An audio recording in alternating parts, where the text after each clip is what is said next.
the Declaration without Thomas Jefferson's signature. Brings back a lot of memories. Kind of grew up with puzzles. My dad loved puzzles. He would sit for hours putting stuff together. Mom always said it relaxed. And every year for Christmas, he'd always get a puzzle. And it's, all this fine scenery and of an old car or a bunch of clowns or horses. Always something. So beautiful. And sometimes we'd flip them over, glue them, and put them in a frame and hang it up, and we'd all laugh at that, And there was other times that, we'd just put them under the bed with the whole stack of them or in the closet that he'd collected and put together over the years. And Mom said it relaxed me quite a bit. Which was good because he was working, he was busy. And I couldn't resist as a kid. I would sneak in there and go up to the cardboard table where he was at. And I couldn't help myself sneak it one piece. And then I'd tear off into the bedroom and hide. And I'd wait till he'd get right to the very end. And it was that, missing that one piece. And he would always act so surprised. Oh, look! The most important piece of the puzzle is missing. What am I going to do? And I'd come running in, and I'd get up on his lap, and he'd put his arm around, and we'd push it into place, and we'd both just smile and laugh at each other. There was no place that I was happy than to be in my father's arms. Him wrapped around me, and he would tell me, "You're the most important piece of my life, and in God's life. You're the most important piece. And without you, it's not complete." And I'd think about it. And, my parents, they were kind of professional religious people. Kind of went to church as soon as the door was open, we were there. We're the last ones to leave. For every little thing, we were there. And every play, cantata and stuff. I remember being a shepherd in a Christmas play. My mom put my beard on with airplane glue. I would look like a 45-year-old man for 3 weeks in the 3rd grade. And there was a sense of peace and joy in church. Everybody knew each other. Everybody prayed for one another. But as we got older, and it didn't really sit with me that great. I wasn't that impressed with church that much. And it was hard because my brother and sister, they would, make it harder because one was always great at grades. One was always winning some kind of contest or something in Bible school and stuff, and Sunday school. And I just couldn't get into it. And my grades weren't the greatest. But life goes on. And things become to get a little more distant. My sister and brother, they went off to college. It was just me and my mom and dad. Dad wasn't doing the puzzles as much as he used to. Wasn't working as much. He was getting older and tired. And me and some of my friends, we had lofty expectations. We thought about getting a group of us together and just travel the country. Or even go over to London and stuff, things that Hemingway had done.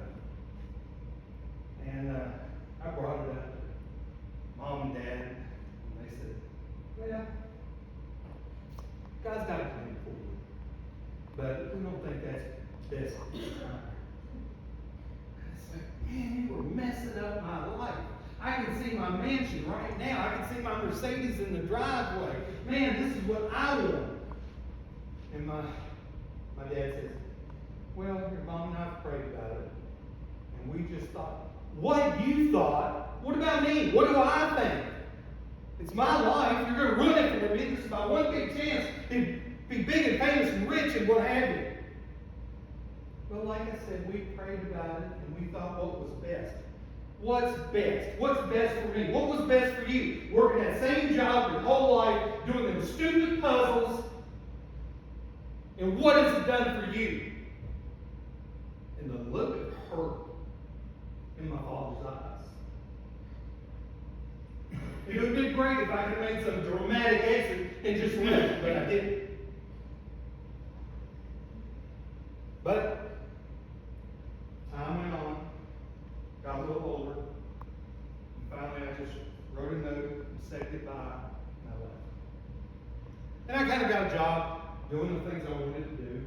I guess through the puzzles I would see scenery and the photography and the graphics and stuff. I love doing that. And I got a job doing that. But there's always something missing. Something's always missing in the life. And I didn't get to see my parents as much as I should have or would have.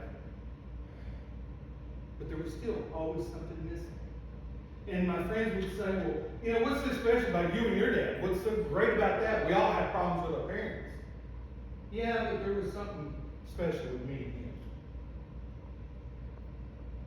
And then, like in some melodramatic play or movie, I got a call from my mom telling me that my father was ill. I rushed home, went into the hospital, saw my father lying there. And he looked so wise, just laying there. I can remember sneaking into their bedrooms, my sister, the kids sitting at the edge of the bed, trying not to make noise on Christmas Eve. And Mom would be, and I could hear Dad, he'd wake up and give a groggy, ho, ho, ho, ho, ho. Let's go open presents. And we'd go open presents. And he always seemed to know exactly what we wanted and what we needed. It was amazing. I went up to the bed where he was. And I took him in my arms. And I thought about all the times. I said, Dad, I never meant to hurt you. I had him in my arms. I love you. You know? And suddenly I knew he never would hear what I had to say. I never meant to hurt you. I'm sorry. It seemed like he knew everything he was supposed to do. But I knew that how sad I must have made him because I wasn't there all the time. And the piece of the puzzle wasn't there for him. And I can't help but think that I made God a little unhappy too. Because the most important part of that puzzle wasn't there. Lord, if you're listening, I never meant to hurt you. I'm sorry. And if you still need that piece of the puzzle, I'm here now.